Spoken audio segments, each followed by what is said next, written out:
Welcome to Sai Sharma jobs notifications. और आज हम बात करेंगे MSc zoology entrance test 2023 HPU4 lecture 5th regarding your cell and molecular biology chapter 2 cytoskeleton. आप सभी को पता होगा इन ह्यूमन बींग्स और other animals cytoskeleton plays as very important role.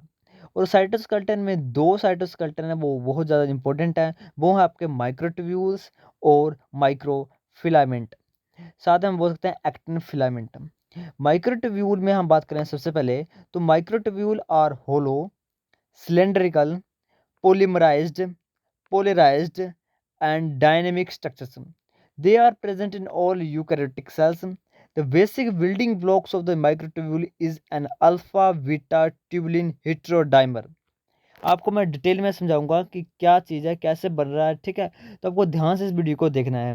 पहले ये बताया जा रहा है कि माइक्रोट्यूब्यूल एक होलो स्ट्रक्चर है और एक सिलेंड्रिकल स्ट्रक्चर है, क्योंकि सिलेंडर की तरह ये गोल जैसा स्ट्रक्चर है जिसका डायमीटर कितना है, 25 नैनोमीटर डायमीटर है। ओके, ये एक पोलिमराइज्ड है और पोलराइज्ड है। इसका मतलब भी आपको समझाऊंगा क्या बोलना चाह रहा है। और ये बना किससे है, ये दो अल्फा ट्यूबुलिन से बना हुआ है, alpha tubulin and beta tubulin. So आपके एमसीक्यू क्वेश्चन में क्या क्वेश्चन आ सकता है कि जो आपका माइक्रोट्यूब्यूल है वो किस चीज़ से बना होता है। वो बना होता है आपके अल्फा बीटा ट्यूबुलिन प्रोटीन से। ओके, जो अल्फा बीटा ट्यूबुलिन होती हैं वो एक दूसरे के साथ कनेक्टेड होती है लीनियर फैशन में, और एक दूसरे से साथ कनेक्ट होते हैं नॉन कोवलेंटली। ठीक है, नॉन कोवलेंटली यानी वीक बॉन्ड है, ज़्यादा इनका कोवलेंट बॉन्ड नहीं है, ये इजीली ब्रेक हो जाएंगे। देखो, जैसे एक आपका गोल जैसा हम बोल सकते हैं अल्फा बीटा है, अल्फा ट्यूबुलिन है, दूसरा बीटा ट्यूबुलिन है, दोनों ज्वाइन करके एक लीनियर स्ट्रक्चर बनाते हैं। जो लीनियर स्ट्रक्चर उसको हम बोलते हैं प्रोटोफिलामेंट है। आपको मैं एग्जांपल के हिसाब से आपको बताता हूँ। यहाँ पर देखिए आप, ये आपको एक स्ट्रक्चर दिख रहा है, ठीक है। यहाँ पर आप देखो, ए पार्ट में देखना, tubulin heterodimer formed from a tightly linked pair of alpha and beta tubulin monomer. सबसे पहले आपके पास कौन सी ट्यूबुलिन है, अल्फा ट्यूबुलिन है, साथ में कौन सी ज्वाइन होगी, बीटा ट्यूबुलिन। अब देखो, अल्फा बीटा दोनों ज्वाइन करके क्या बना रही है, प्रोटोफिलामेंट बना रही है। आपको दिख रहा होगा प्रोटोफिलामेंट क्या है, एक लीनियर स्ट्रक्चर है। Okay, each protofilament consists of the end-to-end alignment of tubulin heterodimer present in the same orientation। आपको देख रहा है एक अल्फा है एक बीटा है। अब देखो, alpha beta alpha beta alpha beta alpha beta ऐसे करते करते एक लीनियर चेन बन चुकी है। उस चेन को हम क्या बोल रहे हैं, प्रोटोफिलामेंट बोल रहे हैं। अब देखो, ऐसे प्रोटोफिलामेंट 13 प्रोटोफिलामेंट आपके सर्कुलर में ज्वाइन कर जाएंगे। आपको आगे दिख रहा है, एक लाइन, दो लाइन, तीन लाइन, चार लाइन, पाँच लाइन, छः लाइन, सात लाइन, 8, 9, 10, 11, 12, 13, ऐसे 13 लाइनें आपकी प्रोटोफिलामेंट की ज्वाइन करेगी। और ये ज्वाइन करेगी सर्कुलर फैशन में, और ये बना देगी आपकी माइक्रोट्यूब्यूल। आपको दिख रहा है, ठीक है। सबसे पहले अल्फा बीटा था, दोनों लीनियर फैशन में ज्वाइन हुए, प्रोटोफिलामेंट बना। प्रोटोफिलामेंट के 13 प्रोटोफिलामेंट आपस में ज्वाइन करके एक माइक्रोट्यूब्यूल को बनाते हैं। उसके बाद नीचे मैं आपको दिखाऊं तो और आपके पास क्या है इसके बारे में, और आपके पास however many example exist which microtubule have in different number of protofilament। देखो, मैंने आपको कहा है कि 13 प्रोटोफिलामेंट ज्वाइन करके एक माइक्रोट्यूब्यूल बना रहे हैं। तो एमसीक्यू क्वेश्चन में आपके पास आ सकता है कि कितने प्रोटोफिलामेंट ज्वाइन करके एक माइक्रोट्यूब्यूल का इजाद करते हैं या माइक्रोट्यूब्यूल को बनाते हैं। तो 13 प्रोटोफिलामेंट साथ ज्वाइन करके एक माइक्रोट्यूब्यूल को बना रहे हैं। अब देखो, इसका नंबर चेंज हो सकता है। कई ऐसे एग्जांपल जहाँ पर 11 भी है और 15 भी है, बट हम एक एवरेज निकालिए कि 13 प्रोटोफिलामेंट प्रेजेंट होते हैं। The 13 protofilament are aligned into parallel from each polarity. Alpha tubulin subunit of all the protofilament face one end of the microtubule and beta subunits face to the opposite end. The ends are designated either plus end or minus end. यहाँ पर आपको मैं एक चीज आपको दिखाऊंगा, beta subunit are exposed as the plus end fast growing end and alpha subunit are exposed to the minus end and slow growing end. इसके बारे में आपको दिखाता हूँ। यहाँ पर देखिए आप, यहाँ पर एक आपको प्रोटोफिलामेंट दिख रहा है, ठीक है। प्रोटोफिलामेंट आपको एक पॉजिटिव निशान दिख रहा है ऊपर जैसे, और नीचे नीचे आपको दिख रहा है बीटा निशान दिख रहा है, ठीक है। जो पॉजिटिव वाला होगा वहां पर आपका बीटा प्रेजेंट होगा, ठीक है। अभी ध्यान सुन लीजिए, जहाँ पर आपका पॉजिटिव साइन है वहाँ पर आपका बीटा ट्यूबुलिन प्रेजेंट होगी, और जहाँ पर नेगेटिव साइन है वहाँ पर आपकी अल्फा ट्यूबुलिन प्रेजेंट होगी। जो अल्फा ट्यूबुलिन होती है वो स्लो ग्रोइंग होती है, वो धीरे धीरे धीरे ग्रो करेगी, बट जो फास्ट ग्रोइंग होती है वो होती है बीटा ट्यूबुलिन। अब देखो यहाँ पर ट्यूबुलिन के स्ट्रक्चर आपको दिख रहे हैं, एक मैंने बीटा ट्यूबुलिन लिखा है, ठीक है, थोड़ा जूम कर लेता हूँ। यहाँ पर देखिए, ये देखो, एक बीटा है, एक अल्फा है। अब अल्फा किस तरफ है? नीचे की तरफ है, और बीटा किस तरफ है? ऊपर की तरफ है। तो बीटा ऊपर है तो मैंने यहाँ पर देखो प्लस साइन है, प्लस साइन यानी फास्ट ग्रोइंग एंड और बीटा एंड। और नीचे कौन सा एंड होगा? नेगेटिव एंड होगा। नेगेटिव एंड में क्या होता है? Alpha tubulin. Alpha tubulin negative and, और कैसी है ये? स्लो ग्रोइंग एंड है। ओके, उसके बाद और क्या है इसके बारे में? और है कि जो अल्फा होते हैं और बीटा होते हैं वो आपस में किस लिंकेज के साथ जुड़ते हैं। मैंने आपको बताया कि जो हर एक 13 प्रोटोफिलामेंट ज्वाइन करके माइक्रोट्यूबुल बना रहे हैं, तो सभी 13 यूनिट आपके एसिडिटी अल्फा अल्फा। यहाँ पर देखो, मैं आपको एक दिखाता हूँ, ये देखो, ये एक माइक्रोट्यूबुल है। अब देखो, एक लाइन, दो लाइन, तीन लाइनें, चार लाइनें, ऐसे 13 लाइनें होंगी। तो जो पहली लाइन है वो दूसरी लाइन के साथ कैसे हैं? Alpha alpha. अगर एक तरफ अल्फा है तो दूसरी तरफ अल्फा होगी, एक तरफ बीटा है तो दूसरी तरफ बीटा होगा, ठीक है, ऐसे लिंकेज जुड़ी हुई है। बट एक सीम होता है जिसको हम बोलते हैं एक जुड़ाव होता है, ठीक है, आपने यहाँ पर लिखा भी होगा, हाँ, सीम, SEAM। सीम होता है कि एक, यहाँ पर आपको मैं कैसे एग्जांपल दूं, सीम होता है, आप सर्च कर सकते हो गूगल ब्राउज़र पर, सर्च करते हो सीम का क्या अर्थ होता है। सीम का अर्थ होता है कि 2 ऐसे पॉइंट होंगे जहाँ पर एक लाइन पड़ी होगी। जैसे आपने देखो कि जीप होती है, ठीक है, जीप है, आपके यहाँ पे कपड़ा है, यहाँ पे कपड़ा है, बीच में से जीप लगी हुई है, ठीक है, वो दोनों पॉइंटों को जोड़ रहा है, तो उस पॉइंट को बोलते हैं सीम। सीम पर कैसी लिंकेज होगी? Alpha beta linkage. ओके, कैसी? अल्फा ट्यूबुलिन और बीटा ट्यूबुलिन, ऐसी लिंकेज होगी। और जनरली कैसे होगी? Alpha alpha beta beta. Okay, आप समझ चुके हो कि मैं क्या कहना चाह रहा हूँ। उसके बाद यहाँ पर देखो, माइक्रोट्यूब्यूल के टाइप बताए गए हैं। तो 3 टाइप के आपके माइक्रोट्यूब्यूल होते हैं। एक है सिंगलेट माइक्रोट्यूब्यूल, एक होता है डबलेट माइक्रोट्यूब्यूल, और एक होता है आप ट्रिपलेट माइक्रोट्यूब्यूल। इसके एग्जांपल बहुत ज़्यादा इंपॉर्टेंट है। मैं आपको बताऊंगा सिंगलेट माइक्रोट्यूब्यूल कैसा होता है, डबलेट कैसा होता है, और ट्रिपलेट कैसा होता है। यहाँ पर आप देखिए, आपको सिंगलेट माइक्रोट्यूब्यूल मैंने दिखा दिया है, जो मेन वाला एग्जाम्पल है ये सिंगलेट का ही है। अब देखो, ये है डबलेट माइक्रोट्यूब्यूल। इसमें ये जो आपको दिख रहा है ना, 10 दिख रहे हैं और 13 दिख रहे हैं, ये माइक्रोट्यूब्यूल है, ऊपर से ली हुई इमेज है, ठीक है। ये जो लंबी जैसी इमेज है वो सीधी साइड से खींची हुई है, और ये रिंग जैसी सर्किल, ये ऊपर आप एग्जांपल कर लो कि आपके पास एक होलो सिलेंडर है, लंबा जैसा होलो सिलेंडर है। अब जिसमें यदि आप ऊपर से इमेज लोगे इसकी, तो ऐसा दिखेगा, जो आपको डबलेट माइक्रोट्यूब्यूल दिख रहा है ऐसा दिखेगा, जब आप ऊपर से इमेज लोगे। तो एक डबलेट माइक्रोट्यूब्यूल बना होता है 2 माइक्रोट्यूब्यूल से, और आप इसका अर्थ समझ रहे हो, डबलेट माइक्रोट्यूब्यूल यानी 2 माइक्रोट्यूब्यूल आपस में ज्वाइन किए हुए हैं। और हर एक के पास कितने कितना आपके प्रोटोफिलामेंट है? ए के पास 13 और बी के पास 10। तो इनका संख्या याद रखना। प्रोटोफिलामेंट से बने होते हैं माइक्रोट्यूब्यूल। तो ए आपका जो ट्यूबुलिन है, एक जो पार्ट ए माइक्रोट्यूब्यूल है वो बना हुआ है 13 प्रोटोफिलामेंट से, और बी वाला बना हुआ है 10 प्रोटोफिलामेंट से। ओके, तो जस्ट लाइक सेम आपका ट्रिपलेट माइक्रोट्यूब्यूल है। ट्रिपलेट माइक्रोट्यूब्यूल में जो पहले वाला ए पार्ट है वो बना हुआ है 13 प्रोटोफिलामेंट से, बी वाला बना हुआ आपका 10 प्रोटोफिलामेंट से, और सी वाला भी बना हुआ आपका 10 प्रोटोफिलामेंट से। तो ऐसा ये होता है। एग्जाम्पल मैं आपको बताऊं, तो डबलेट माइक्रोट्यूब्यूल आपने सुना होगा, फ्लैजेला और सिलिया।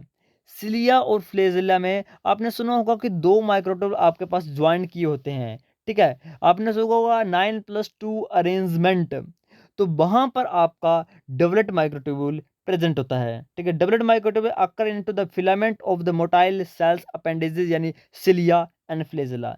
सिलिया और फ्लैजेला के जो आपके एक्सोनीम होते हैं वहां पर डबलेट माइक्रोट्यूब्यूल प्रेजेंट होता है।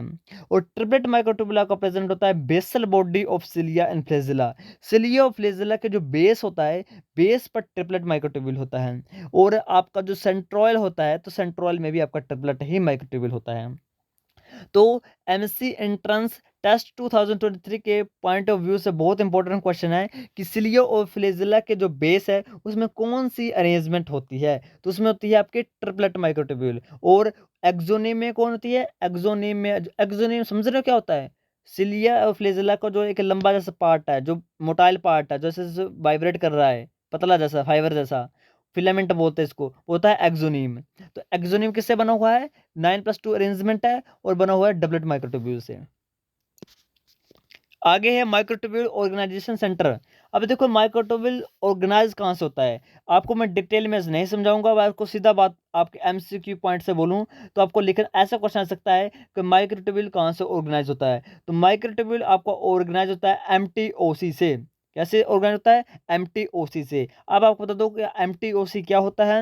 MTOC is a form of tubulin और called as nucleation of the microtubule organisation.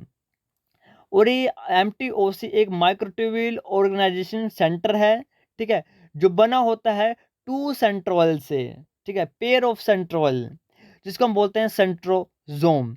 तो सेंट्रोजोम में न्यूक्लियस के बाहर तरफ, न्यूक्लियस के और साइटोप्लाज्म के बहुत नजदीक एक दो पेयर ऑफ सेंट्रोल प्रेजेंट होता है। आपने पढ़ा होगा ये सेल बायो में, जहाँ पर आपकी मियोसिस और माइटोसिस होती है, वहाँ पर अपना सेंट्रोल पड़े हुए हैं, तो दो सेंट्रोल पेयर में प्रेजेंट होते हैं, तो वहाँ से आपका माइक्रोट्यूब्यूल ऑर्गेनाइज होता है। एमटीओसी आपको वर्ड याद रखना है। उसके बाद यहाँ पर पोलराइज्ड और पोलीमराइज को जो मैंने आपको बताया था, उसमें भी यहाँ पर थोड़ा सी बात है, तो आपको डिटेल में नहीं पढ़ाऊंगा क्योंकि बहुत बड़ा हो जाएगा। तो मैं आपको बस ये बताऊंगा कि ये पोलराइज और पोलराइज करता है। ये कौन सा पोलराइज करता है? ये जीटीपी को करता है। ओके, यदि जीटीपी आपका प्रेजेंट है तो माइक्रोट्यूब्यूल बड़ा होता जाएगा, यदि जीडीपी प्रेजेंट है तो माइक्रोट्यूब्यूल छोटा होता जाएगा। इससे आप समझ लेना। ओके, ज़्यादा डिटेल में आपको नहीं समझाऊंगा इसमें बारे में, क्योंकि आपको समझने वाली बात नहीं है, ये थोड़ा बेसिक बेसिक आपको पता होना चाहिए। फंक्शन की मैं बात करूं तो ये डिटरमाइन करता है position of cell organelles within cell. ये डायरेक्ट करता है intracellular transport of vesicles, segregate करता है क्रोमोसोम्स को ड्यूरिंग सेल डिविजन्स। और ये structure framework of flagella and cilia है। और ये प्लांट्स में काम करता है microtubules help of the cell wall synthesis. Okay, next बात करते हैं सिलिया और फ्लैजेला की। तो cilia and flagella are the locomotory organs present to the many prokaryotes and eukaryotes. Eukaryotic flagella are depend upon the prokaryotic flagella. Eukaryotic flagella is single and have a specialized arrangement of microtubules. Flagella having two components, a filament और a basal body. अब मैंने आपको बताया कि एक filament present होता है flagella में और एक आपका बेसल बॉडी प्रेजेंट होती है। Filament possesses the bundle of microtubule known as axoneme, जो मैं आपको पीछे बता रहा था, ठीक है। और बेसल बॉडी को हम काइनेटोसोम भी बोलते हैं। और इस अरेंजमेंट को हम बोलते हैं 9+2 अरेंजमेंट। ओके, इमेज के माध्यम से आपको दिखाता हूँ, ये देखो आप, ये एक फ्लैजेला का स्ट्रक्चर है। ओके, फ्लैजेला के स्ट्रक्चर में आपको मैं बताऊं तो बीच में C1 और C2 ये जो लिखा है, ये आपके दो माइक्रोट्यूब्यूल प्रेजेंट हैं। बट कैसे हैं? आपको साफ तौर पर दिख रहा है, आप बता सकते हो कि कैसे हैं? आप मुझे बताइए, ये सिंगलेट है, डबलेट है, ये ट्रिपलेट है? This one is the singlet microtubule present at the center of the filament of flagella. इधर सिंगलेट प्रेजेंट है, C1 और C2 दोनों सिंगल सिंगल है, क्योंकि यहाँ पर गिन सकते हो आप, ये 13 फिलामेंट, 13 प्रोटोफिलामेंट ओनली प्रेजेंट है C1 में, और C2 में भी 13 प्रेजेंट है, और ये आपस में दोनों ज्वाइन है कुछ प्रोटीन से। ओके, तो ये क्या सिंगलेट माइक्रोट्यूब्यूल प्रेजेंट है अंदर। और बाहर कैसे हैं आप बताइए, अब कैसे हैं? अब बाहर बताइए आप, कैसा माइक्रोट्यूब्यूल है ये डबलेट है। इसमें एक 13 वाला प्रेजेंट है और एक 10 वाला प्रेजेंट है। ओके, तो मैंने आपको पढ़ाया है कि फ्लेजेला में कैसा स्ट्रक्चर होता है। फ्लेजेला के फिलामेंट में, फ्लेजेला के फिलामेंट में आपका 9+2 अरेंजमेंट होती है, और डबलेट माइक्रोट्यूब्यूल प्रेजेंट होता है 9, और जो दो अंदर वाले हैं वो सिंगलेट होते हैं। ओके, तो यहाँ पर आप देखो, तो यहाँ पर एक एक्सोनिम डाइंस आर्म प्रेजेंट है। अब देखो, ए वाला जो पार्ट है, जो 13 प्रोटोफिलामेंट से बना हुआ है, उसमें एक एक्सोनिम डाइनिन आर्म प्रेजेंट है। ओके, आउटर डबलेट माइक्रोट्यूब्यूल है, ये सिंगलेट है, मैंने आपको बता दिया। ये जो आपस में लिंक करने का काम कर रहा है, दो माइक्रोट्यूब्यूल्स को आपस में ज्वाइन कौन कर रहा है? नेक्सिन प्रोटीन कर रही है, याद रखना, NEXIN, नेक्सिन प्रोटीन है। और बाहर प्लाज्मा मेम्ब्रेन है, बाकी तो आपको पढ़ने की जरूरत नहीं है। बाकी ये है, हर एक माइक्रोट्यूब्यूल सिंगलेट माइक्रोट्यूब्यूल से ऐसे कनेक्टेड है by the help of radial spokes. तो ये आपकी पतली पतली डंडियां हैं, ये रेडियल स्पोक्स हैं। ओके, उसके बाद ये तो हो गया आपका किसका स्ट्रक्चर हो गया अब, फिलामेंट का। अब मैं बात करूं सिलिया का, तो सिलिया का अरेंजमेंट भी 9+2 ही होता है, but in the case of non motile primary cilia, cilia तो ऐसे मोटाइल होते हैं, बट अगर कोई सिलिया नॉन मोटाइल है, वो मूव नहीं कर रहा है, non motile primary cilia lack the centre pair of singlet microtubules and arrangement in is 9+0 arrangement. Okay, तो क्वेश्चन आ सकता है कि मोटाइल सिलिया की अरेंजमेंट कौन सी होती है, तो होती है 9+2, but in the case of the non motile cilia the arrangement is 9+0। तो ये देखो, ये 9+0 है। ओके, और मैं आप बता दूं, ये है बेस।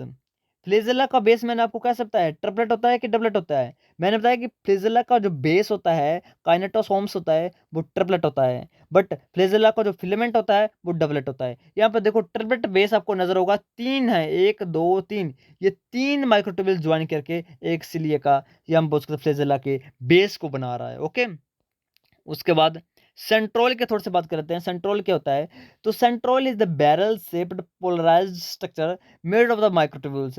सेंट्रोल आपका माइक्रोट्यूब्यूल से बना होता है, और centriole are present in the most of the animal cells, cells of the fungi और algae, but not commonly into the plant cells. आप सभी को पता है प्लांट सेल में सेंट्रोल एब्सेंट होता है। The wall of each centriole are composed of the 9 triplet microtubules and 9+0 arrangement. इसका जो बाहर वाला हिस्सा होता है वो बना होता है तीन माइक्रोट्यूब्यूल से, just like a base of the filament. Okay, base of flagella की तरह ही सेंट्रोल का अरेंजमेंट होता है ट्रिपलेट माइक्रोट्यूब्यूल, बट इसमें कौन सी अरेंजमेंट होती है, 9+0। अंदर कोई माइक्रोट्यूब्यूल नहीं होगा, बस बाहर ही बाहर ट्रिपलेट माइक्रोट्यूब्यूल प्रेजेंट हो गए। In case of the Drosophila 9 doublet present, but यहाँ पर एक ऐसा एक्सेप्शनल है कि ड्रोसोफिला के केस में 9 डबलेट माइक्रोट्यूब्यूल होते हैं, वैसे ट्रिपलेट होते हैं। ओके, उसके बाद यहाँ पर देखो, इसके हिसाब से आप आराम से समझ सकते हो। यहाँ पर देखो, यहाँ पर थोड़ा सा मैं और जूम कर देता हूँ, पहले ए पार्ट जूम करता हूँ। ए पार्ट में देखिए आप, पहले आपको बता दूं, सेंट्रोल हमेशा प्रेजेंट होता है पेयर में, ठीक है। याद रखना, सेंट्रोल हमेशा पेयर में प्रेजेंट होता है। एक होता है आपका मदर सेंट्रोल, एक होता है आपका डॉटर सेंट्रोल। और ये मदर और डॉटर सेंट्रोल की अरेंजमेंट कैसी है, ये देखो मैंने आपको कहा था कैसे बताई, 9+0। अंदर कोई भी माइक्रोट्यूब्यूल प्रेजेंट नहीं है, बाहर कितने हैं, 9 हैं। 9 कैसे हैं, ट्रिपलेट हैं, ठीक है। तो ये सेंटर है, कार्ट व्हील स्ट्रक्चर हम इसको बोलते हैं। अब यहाँ पर देखो स्टेजेस देखना आप, ये देखो G1 स्टेज, ये G1 फेज। तो G1 फेज गैप फेज, आपने मियोसिस पढ़ी होगी, माइटोसिस पढ़ी है, तो वहां पर रहेगा था गैप 1 फेज। तो गैप 1 में फेज में सेंट्रोल जस्ट लाइक सेम, कोई रेप्लिकेशन, कोई आप कुछ नहीं हो रहा है, तो सिंपल आपके वैसे के वैसे पड़े हुए हैं पेयर्ड में। उसके बाद एस फेज स्टार्ट हो चुका है। एस फेज में आप सभी को पता होगा डीएनए की डुप्लीकेशन होती है, अमाइनो एसिड की डुप्लीकेशन होती है, हर चीज़ का डुप्लीकेशन हो जाती है। तो देखो एस फेज में आपकी डुप्लीकेशन हो रही है, तो यहाँ पर देखो डुप्लीकेशन एंड इलोंगेशन, यहाँ पर दो के कितने बन गए, चार बन गए, ठीक है। आपने पढ़ा होगा, आप तो सीधे दो ही लिखते होंगे, ऐसे दो नहीं होते, ये पेयर्ड में प्रेजेंट होते हैं। तो ये कितने हो गए, चार हो गए। G2 फेज आते आते इनकी थोड़ी सी मैच्योरेशन होगी और सेपरेशन होगी। आप सभी को पता है कि एस्टर रेज के फॉर्म में दो सेंट्रोल ऊपर रहते हैं, दो सेंट्रोल नीचे जाते हैं। दो मैं ऐसे नहीं बोल रहा हूँ, असल में एक एक ही जा रहा है, बट ये पेड में प्रेजेंट होते हैं। तो एक सेंट्रोल ऊपर आ जाएगा, एक सेंट्रोल नीचे आ जाएगा, ये धीरे धीरे धीरे धीरे ये एंटी पैरेलल आ जाते हैं, और एम फेज तक आते आते आप सभी देख सकते हो ऐसे हो जाते हैं, एक ऊपर हो जाता है, एक नीचे हो जाता है, और बीच में आपके क्रोमोसोम प्रेजेंट हैं। Okay, clear, clear. नेक्स्ट आपका एक्टिन फिलामेंट। एक्टिन फिलामेंट मैंने आपको बता दिया माइक्रो फिलामेंट के सॉरी माइक्रोट्यूब्यूल के बारे में। अब हम बात करते हैं एक्टिन फिलामेंट के बारे में। ये माइक्रो फिलामेंट भी हम इसी को बोलते हैं। ये आपका करता है, स्पेशली यहाँ पर डिफरेंस हो जाता है कि ये किसका करता है, ये किसको बाइंड करके रखता है, ये एटीपी को बाइंड करके रखता है। वो माइक्रोट्यूब्यूल किसको करता था, जीटीपी को करता था। ओके, तो इसने एटीपी को बाइंड करके रखा हुआ है। ओके, और आगे यहाँ पर मैं इसके स्ट्रक्चर की बात करूँ, तो इसका जो स्ट्रक्चर है ये बना होता है आपकी जी प्रोटीन से। आपको यहाँ पे पढ़ाता हूँ, यहाँ पे लिखा भी होगा, यहाँ पर देखिए आप। As the tubulin, the G-actin subunit assembled head to tail and generate the F-actin या फिलामेंट एक्टिन। यहाँ पर आप देखो, ये एक एक्टिन का स्ट्रक्चर है। यहाँ पर छोटे छोटे छोटे छोटे गोले दिख रहे हैं आपको, वो अरेंज हुए हैं, एक हम बोल सकते हैं सीडी की तरह अरेंज हुए हैं। ओके, तो ये आपके छोटे छोटे गोले हैं, इनको हम बोलते हैं जी एक्टिन, ये ग्लोबुलर एक्टिन। तो ये जी एक्टिन है वो आपस में अरेंज होके बनाते हैं एफ एक्टिन। अब इस पूरे को क्या बोल रहे हैं, ये पूरा है F actin, minus and slow growing and, और उसको हम बोलते हैं आसो कैसा पॉइंटेड एंड। यहाँ पे देखो पॉइंट की तरह लग रहा है ना, पिन की तरह, यहाँ पर देखो माइनस एंड को लग रहा है आपका पॉइंट की तरह, और ये आपका कैसा लग रहा है, बार्बड लग रहा है। जैसे होता है ना, एक पॉइंट होता है, एक होता है बार्बड, मतलब एक होता है जैसे खुंडी खुंडा, ठीक है, इस मतलब पैना नहीं है ये, ठीक है। तो ये शायद बार्बड है और ये सबसे पॉइंटेड है। ओके, तो ये माइनस एंड है, ये आपका पॉजिटिव एंड है। Okay, sorry. तो ये आपके जी एक्टिन का स्ट्रक्चर है। फंक्शन की मैं बात करूँ तो actin filament determine the shape of the animal cells and support the cell structures, microvilli and membrane ruffles. Okay, बाकी ये हेल्प करता है सेल सेल जंक्शन में, साइटोप्लाज्मिक स्ट्रीमिंग में, आल्सो हेल्प करता है ये आपका साइटोकाइनेसिस में, एंडोसाइटोसिस में, और लोकोमोशन में हेल्प करता है। लोकोमोशन कैसे करता है ये आपको डायग्राम दिख रहा है। बाकी मैंने ये पीडीएफ सेंड कर दिया टेलीग्राम चैनल पर, टेलीग्राम चैनल को ज्वाइन कर लीजिए, लिंक मैंने वीडियो के डिस्क्रिप्शन में डाला हुआ है। बाकी कोई भी डाउट है तो कमेंट करना। Thank you.